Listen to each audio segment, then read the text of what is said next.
Hi every one. +1 സയൻസിൽ admission നേടിയിട്ടുള്ള കുട്ടികൾക്ക് കെമിസ്ട്രിയെക്കുറിച്ച് ഒരു ഇൻട്രൊഡക്ടറി ക്ലാസ്സാണ് ഇന്ന് ഞാൻ ഉദ്ദേശിക്കുന്നത്.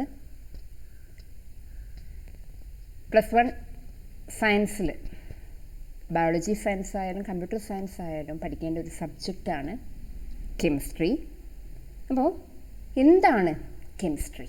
What is chemistry? നിങ്ങളുടെ +1 സയൻസിലെ NCERT ടെക്സ്റ്റ് ബുക്കിൽ വാട്ട് ഈസ് കെമിസ്ട്രി എന്നുള്ളതിന് റോൾഡ് ഹോഫ്മാൻ്റെ ഒരു ഡെഫിനിഷനോട് കൂടിയാണ് നിങ്ങളുടെ ചാപ്റ്റർ സ്റ്റാർട്ട് ചെയ്യുന്നത്. എന്താണ് definition? Chemistry is the science of molecules and their transformation. It is a science not so much of the 100 elements but of the infinity variety of molecules that may be build from them. എന്താ അതുകൊണ്ട് ഉദ്ദേശിക്കുന്നത്? Chemistry എന്നത് പറയുന്നത് മോളിക്യൂളിനെ പറ്റിയും അതിൻ്റെ ട്രാൻസ്ഫോർമേഷനെ പറ്റിയുമുള്ള പഠനമാണ്. ഇത് കേവലം 100 എലമെൻറ്റുകളെ കുറിച്ചുള്ള പഠനമല്ല, മറിച്ച് 100 എലമെൻറ്റുകൾ ചേർന്നുള്ളിൽ കിട്ടുന്ന വെറൈറ്റി ഓഫ് മോളിക്യൂൾസിനെ കുറിച്ചുള്ള പഠനമാണ് കെമിസ്ട്രി എന്ന് പറയുന്നത്. നിങ്ങൾക്ക് എല്ലാവർക്കും അറിയുന്നുണ്ടാവും, കെമിസ്ട്രി എന്ന് പറയുന്നത് സയൻസിൻ്റെ ഒരു ബ്രാഞ്ചാണ്. ഓക്കെ, അപ്പോൾ നമുക്ക് ആദ്യം ഞാനിവിടെ ഡിസ്കസ് ചെയ്യാൻ ഉദ്ദേശിക്കുന്നത് ഏതൊക്കെ ചാപ്റ്റേഴ്സാണ് നിങ്ങൾക്ക് പഠിക്കാനുള്ളത്, അതിൻ്റെ മാർക്ക് ഡിസ്ട്രിബ്യൂഷനെ കുറിച്ച്, അതിൻ്റെ ക്വസ്റ്റ്യൻ പാറ്റേണിനെ കുറിച്ച്, എങ്ങനെയാണ് നമ്മൾ പഠിക്കേണ്ടത്, ഇത്രയും കാര്യങ്ങളാണ് ഞാൻ ഈ വീഡിയോയിൽ ഡിസ്കസ് ചെയ്യാൻ പോകുന്നത്. ഓക്കെ, ആദ്യം നിങ്ങൾക്ക് +1ലും +2ലും എത്ര ചാപ്റ്റേഴ്സ് വീതം പഠിക്കണം എന്നുള്ളതിനെക്കുറിച്ചൊരു വിവരണമാണ് നൽകുന്നത്. +1ൽ 2 പാർട്ടാണ് പഠിക്കാനുള്ളത്. പാർട്ട് 1ൽ 7 ചാപ്റ്റേഴ്സും പാർട്ട് 2ൽ 7 ചാപ്റ്റേഴ്സും, അങ്ങനെ ടോട്ടൽ 14 ചാപ്റ്റേഴ്സാണ്. നിങ്ങൾക്ക് +1ൻ്റെ NCERT ടെക്സ്റ്റ് ബുക്ക് 2 പാർട്ടുകളായിട്ടാണ്. ആ 2 പാർട്ടിലും കൂടി ടോട്ടൽ 14 ചാപ്റ്റേഴ്സാണ് +1ൽ പഠിക്കാനുള്ളത്. +2ൽ 2 പാർട്ടാണ്. പാർട്ട് 1ൽ 9 ചാപ്റ്റേഴ്സ് ഉണ്ട്, പാർട്ട് 2ൽ 7 ചാപ്റ്റേഴ്സ്, അങ്ങനെ ടോട്ടൽ 16 ചാപ്റ്റേഴ്സ് സെക്കൻഡ് ഇയറിൽ നിങ്ങൾക്ക് പഠിക്കാനുണ്ട്. ഓക്കെ, ഇനി എങ്ങനെയാണ് നിങ്ങളുടെ മാർക്ക് +1നും +2നും വരുന്നത്? +1നും +2നും കൂടി ടോട്ടൽ മാർക്ക് കെമിസ്ട്രിയുടെ 200 മാർക്കാണ്.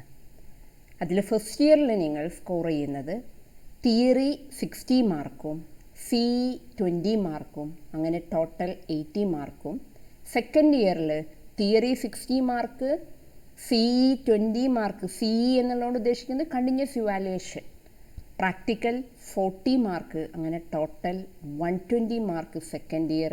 അങ്ങനെ ഫസ്റ്റ് ഇയറും സെക്കൻഡ് ഇയറും കൂടി കൂടിയിട്ട് 200 മാർക്കാണ് സെക്കൻഡ് ഇയറിലെ ടോട്ടൽ സ്കോർ.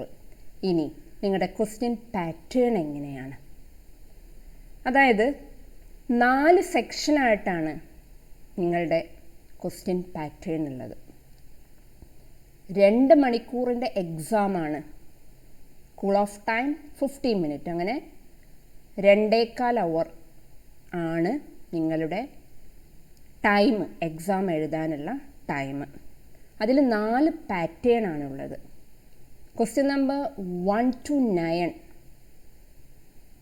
അതിൽ 7 ക്വസ്റ്റ്യൻ നിങ്ങൾ ആൻസർ ചെയ്താൽ മതി. ഒബ്ജക്റ്റീവ് ടൈപ്പ് ക്വസ്റ്റ്യനാണ്. 1 മാർക്കാണ് ഓരോ ക്വസ്റ്റ്യനും.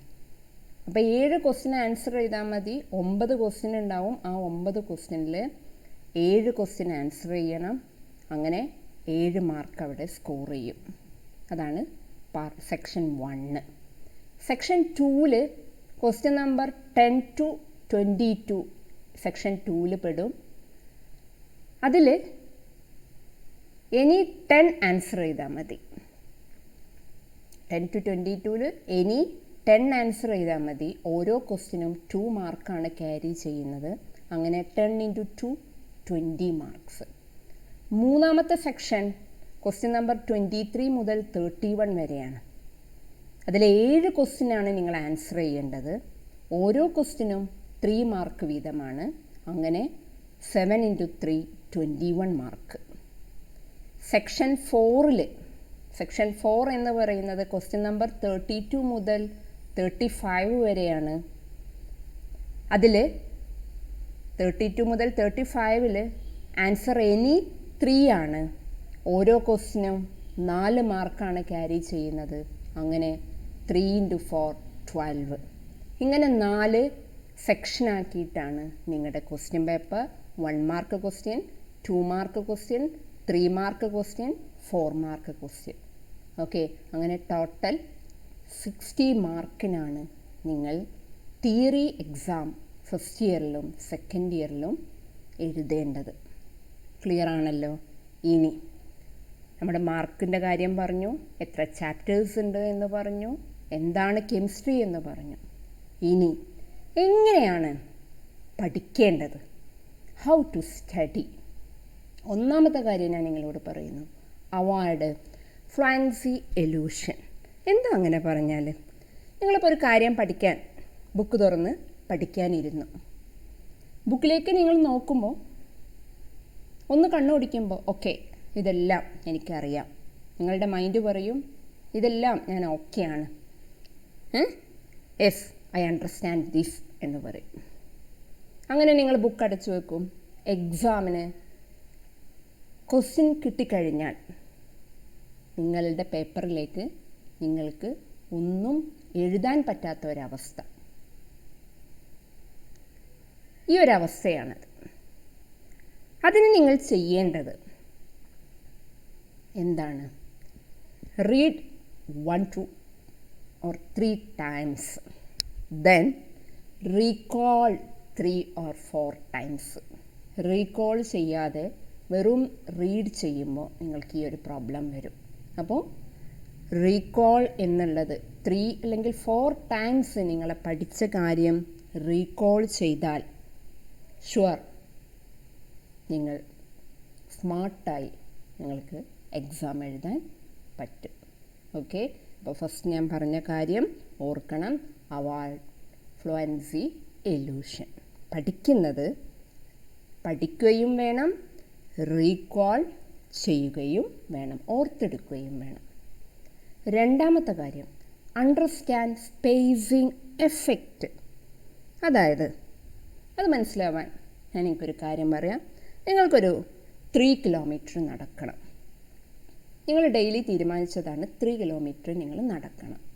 ആ 3 കിലോമീറ്റർ ഒന്നിച്ച് നടക്കാൻ തുടങ്ങിയാൽ നിങ്ങൾ ക്ഷീണിച്ചു പോകും, ഇല്ലേ? അപ്പോൾ 3 കിലോമീറ്റർ നടക്കണം എന്ന് നമ്മൾ ഓൾറെഡി പ്ലാൻഡ് ആണെങ്കിൽ ആദ്യം ഒരു 1.5 കിലോമീറ്റർ നടക്കുക, കുറച്ച് റെസ്റ്റ് എടുത്ത് പിന്നെ 1.5 കിലോമീറ്ററും കൂടി നടന്നാൽ നമ്മൾക്ക് അത്ര ക്ഷീണം പറ്റില്ല, ഇല്ലല്ലോ?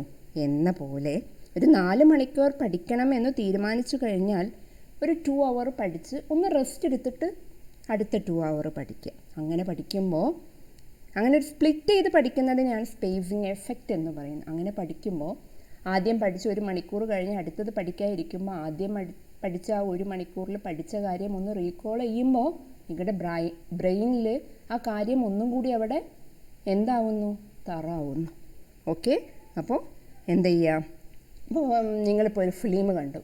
നിങ്ങളൊരു ഫിലിം കണ്ടു കഴിഞ്ഞ് നമുക്കതിൻ്റെ സ്റ്റാർട്ടിങ് കാര്യവും എൻഡിങ് കാര്യവും നമുക്ക് പെട്ടെന്ന് ഓർമ്മയിൽ എപ്പോഴും ഉണ്ടാവും, അല്ലേ? We can concentrate more at starting and ending. Okay, അപ്പോൾ പഠിക്കാനുള്ള കാര്യം നല്ല രീതിയിൽ പഠിക്കുക. അതേപോലെ തന്നെ test your self and teach others. ആദ്യം സ്വന്തമായിട്ട് ടെസ്റ്റ് ചെയ്യുക പഠിച്ച കാര്യം, അതേപോലെ തന്നെ മറ്റുള്ളവരെ പഠിപ്പിക്കുകയും ചെയ്യുക.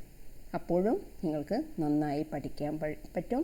അതുപോലെ തന്നെ സ്ലീപ്പ് ഈസ് ഇൻഡീഡ്.